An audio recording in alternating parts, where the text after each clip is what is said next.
आकाशगंगेच्या दूरच्या भागात अंतराळात हिंदूंचा एक आंतरखंडीय आश्रम शांतपणे तरंगत होता.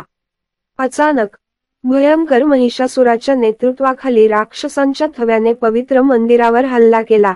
राक्षसांच्या काळ्या जादू आणि प्रगत शस्त्रांमुळे आश्रम आणि तेथील रहिवाशांचा नाश होण्याची धमकी दिली.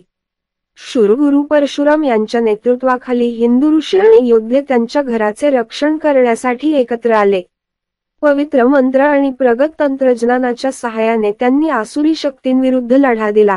आश्रमाचे भवितव्य आणि हिंदू धर्माचे भवितव्य संतुलनात अडकले, कारण चांगले आणि वाईट यांच्यातील लढाई सुरू होती.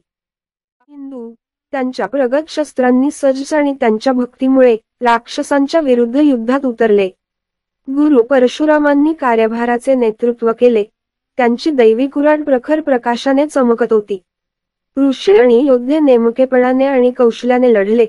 त्यांची शस्त्रे आसुरी शक्तींना परावृत्त करणारी शक्तीचे शक्तिशाली स्फोट करीत.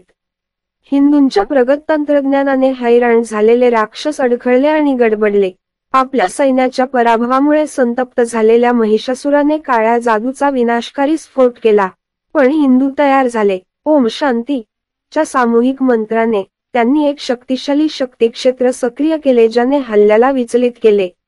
लढाईला वळण लागले आणि हिंदूंनी प्रतिआक्रमण सुरू केले.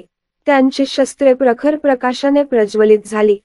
त्यांनी राक्षसांना मारले आणि त्यांना आश्रमातून बाहेर काढले. महिषासुराला आपला पराभव कळून तो अपमानित होऊन पळून गेला. हिंदूंनी त्यांचा विजय साजरा केला. त्यांचे आश्रम आणि पवित्र ज्ञान संरक्षित केले. गुरु परशुराम हसले. त्यांचे डोळे अभिमानाने चमकले. आपले प्राचीन ज्ञान आणि आधुनिक तंत्रज्ञान यांनी आपल्या पवित्र वारशाचे रक्षण केले आहे.